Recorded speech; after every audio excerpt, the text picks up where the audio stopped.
Bienvenido. ¿Cómo están? Buenos días. Bueno, hemos estado viendo hace unos instantes la respuesta que ha tenido tanto la Cancillería de nuestro país como la Cancillería de Chile en torno a esta situación que compete a ambos países. Desde nuestro país se ha señalado que desde el 21 de abril se viene haciendo conversaciones con el país del sur para encontrar una solución a esta situación. ¿Usted considera que es oportuna,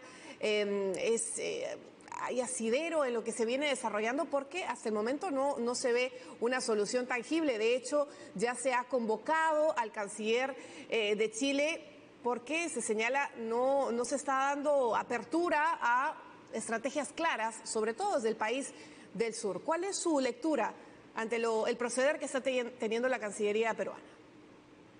Bueno, mi lectura es que estamos enfrentando una situación crítica en la frontera con Chile. Estamos frente a una situación en la cual hay que considerar los aspectos humanitarios fundamentalmente, porque se trata de una serie de personas que están desamparadas, donde hay inclusive niños, personas, adultos mayores que hay que atender. Frente a eso, yo creo que lo que refleja el comunicado de la Cancillería peruana es un poco de impaciencia por la falta de resultados. En uno de sus últimos párrafos, el comunicado hace una expresión en el sentido de que el gobierno peruano ya quiere ver resultados de estas conversaciones. La crisis se está prolongando demasiado y todavía no se está haciendo nada efectivo para solucionarlo. Y eso es fundamentalmente lo que expresa el comunicado. Y en términos bilaterales, ¿qué tanto puede afectar en las relaciones Perú-Chile esta situación, esta crisis migratoria? De hecho, el día de ayer, el presidente del Consejo de Ministros, el señor Otárola, señaló expresamente a Chile para que no traslade sus problemas y que no los tire a otros en referencia a nuestro país. ¿Cómo percibe usted esta situación ya en términos, como comento, términos bilaterales? Bueno, a ver, hay que ver dos aspectos ahí. Lo primero es que aquí de lo que estamos hablando es un tema puntual en la frontera. Hay un problema que está concentrado en el asunto de migraciones, que es un problema, como digo, crítico, serio. Pero por lo que se ha sabido, más allá de eso, no hay problemas en la relación bilateral.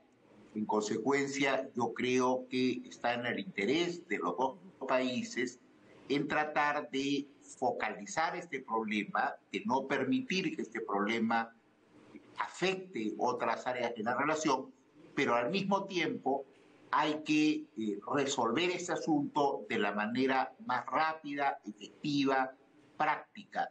Lo que no es permisible, lo que no es conveniente es que este tema se siga alargando sin que se tomen decisiones al respecto y sobre todo sin que haya acciones inmediatas para resolver.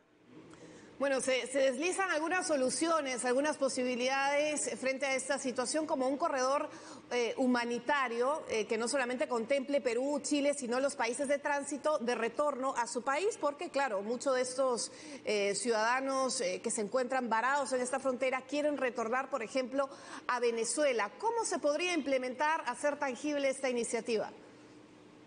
Bueno, la única forma de ponerla en práctica es si se establecen conversaciones urgentes, inmediatas, entre los cuatro países que tienen el problema, esto es, entre Chile, Perú, Ecuador y Colombia, que son los países que están recibiendo a los migrantes, que son fundamentalmente venezolanos. Yo creo que es indispensable que se haga rápidamente una acción de coordinación entre esos cuatro países para ver cómo se va a resolver este asunto de los migrantes venezolanos y evidentemente Venezuela, que es el origen del problema, va a tener que asumir su cuota de responsabilidad. Yo creo que es bueno recordar que este problema se inicia porque la situación de la economía venezolana es crítica, la gente no encuentra trabajo y por lo tanto sale a buscarlo en los países vecinos. Ahí está el origen de la crisis y por consiguiente hay también una responsabilidad de Venezuela. Hay una responsabilidad, pero también un silencio frente a lo que está sucediendo, ¿no? Porque no conocemos quizás algún tipo de pronunciamiento al respecto de Nicolás Maduro. De hecho, desde este país se emprendía un programa de retorno frente al éxodo venezolano del cual estamos siendo testigos. ¿Cómo tendría que ser el manejo desde esta nación para salvaguardar a sus connacionales, porque es una situación bastante crítica? Hay niños en frontera. Efectivamente, bueno, siendo realistas, la economía venezolana no se va a arreglar de un día para otro. Y por otra parte, los vuelos humanitarios a los que tanta propaganda le hace el gobierno de Venezuela solamente están llevando unos pocos de cientos de personas. No es un programa masivo. Mientras que la migración hacia afuera de Venezuela es estimada por organismos de Naciones Unidas en por lo menos 7 millones de personas. Entonces, esto es un problema enormemente complejo. Yo diría que es uno de los principales problemas de migraciones en el mundo, no solo en la región, y que por consiguiente esto requiere un esfuerzo colectivo con la intervención del Alto Comisionado de Naciones Unidas para los Refugiados, puesto que esto trasciende ya las fronteras nacionales y afecta a varios países. Bueno, involucra también a ciudadanos de otras nacionalidades, no solamente venezolanos, bueno, gran número es de ciudadanos venezolanos, pero también hay colombianos, haitianos. ¿Cómo tendría que ser el manejo con estos países que también estarían involucrados, que están involucrados sin duda en esta crisis migratoria, crisis humanitaria? Yo creo que aquí hay que sostener conversaciones con todos aquellos países de donde son de origen los migrantes para ver si están dispuestos a recibirlos, y hay que concordar en una forma de permitirles que vuelvan a aquellos que quieren vivir a esos países.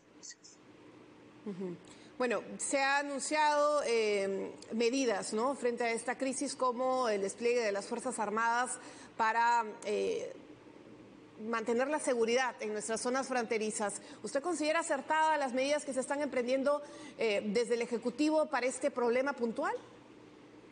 Yo creo que sí, porque las medidas que se han tomado en el Perú tienen dos caras, digamos. Una cara es impedir que el problema crezca mediante el ingreso de más personas.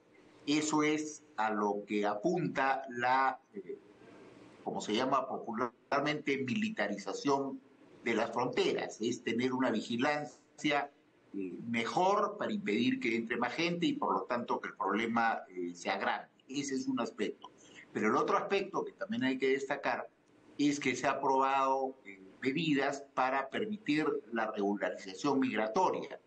Una de las peores cosas que ocurre cuando se produce migración es que los migrantes estén de manera irregular y no estén identificados. Eso tiene una serie de consecuencias para el país de recepción de los migrantes, puesto que se pierde todo control cuando uno tiene un grupo de personas que no están siquiera identificadas. Ese es el primer punto que hay que resolver para empezar a resolver el problema. Pero estas son medidas unilaterales que lo que hacen es ordenar la migración. Sin embargo, no es suficiente. Para poder resolver de verdad el problema, se necesita la cooperación internacional, la cooperación de Naciones Unidas y la cooperación entre los países concernidos, entre los países afectados. Claro, porque finalmente cuando se habla de este corredor humanitario, se señala que tendría que ser resguardado por los países de tránsito para que finalmente lleguen a su destino final. ¿Usted quizás nos podría dar algún contexto con respecto a iniciativas de esta naturaleza que hayan tenido buenos resultados próximos? Porque, claro, finalmente estamos hablando de una problemática de migración que ya no solo contempla al Perú y Chile.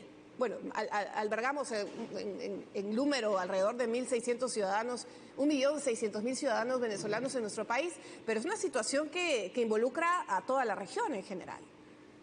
Sí, sin duda. Por eso decía yo que este es uno de los principales problemas de migración en el mundo, Hay en estos casos experiencias en otras zonas del mundo, ha habido migraciones masivas en África, por citar un ejemplo más o menos reciente, por citar algún otro ejemplo bastante más antiguo, cuando se produjo la Segunda Guerra Mundial, en Europa hubo una migración masiva de una serie de países. En consecuencia, sí hay experiencias internacionales que se pueden aprovechar por las enseñanzas que han dejado para resolver este asunto. Por eso es que yo insisto en que es fundamental la presencia de Naciones Unidas. Entiendo que Naciones Unidas ya está presente en este asunto, pero lo que falta todavía es la decisión política de resolver este tema en conjunto. Mientras eso no se produzca, vamos a seguir teniendo un problema puntual en la frontera y no sacamos nada con permitir el ingreso, que recorran el Perú y traspasar el problema a la frontera norte. Esto tiene que resolverse, como digo, en conjunto, no de manera aislada. Finalmente, usted ha señalado a las Naciones Unidas.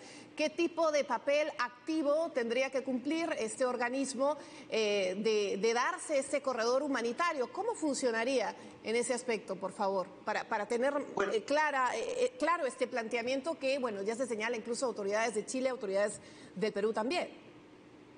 Bueno, Naciones Unidas tiene dos instituciones importantes. Una es ACNUR, el Alto Comisionado para los Refugiados, y la otra es la Organización Internacional de Migraciones. En ambos casos, ellos lo que pueden ayudar es a resolver el problema de inmediato. ¿Qué quiero decir con esto? Alimentar a esa gente, darles un lugar donde puedan dormir, atender a los que tengan problemas médicos y luego ayudar a relocalizarlos, es decir, de transportarlos al lugar de destino, asegurarse de que ese transporte se realice de manera segura y protegida y finalmente ayudar a esas personas a insertarse en las sociedades donde finalmente vayan a vivir. Así que es un papel en el cual las Naciones Unidas acompaña todo el proceso de relocalización de estas personas. Muchísimas gracias por acompañarnos en nuestra edición matinal y darnos sus impresiones en torno a esta crisis migratoria humanitaria que se está viviendo en la zona fronteriza Perú-Chile. Hugo de Sela, ex vicecanciller, ex representante del Perú ante la OEA. Tenga buen día. Gracias por acompañarnos. Buenos días. 7:20, amigos. Vamos ahora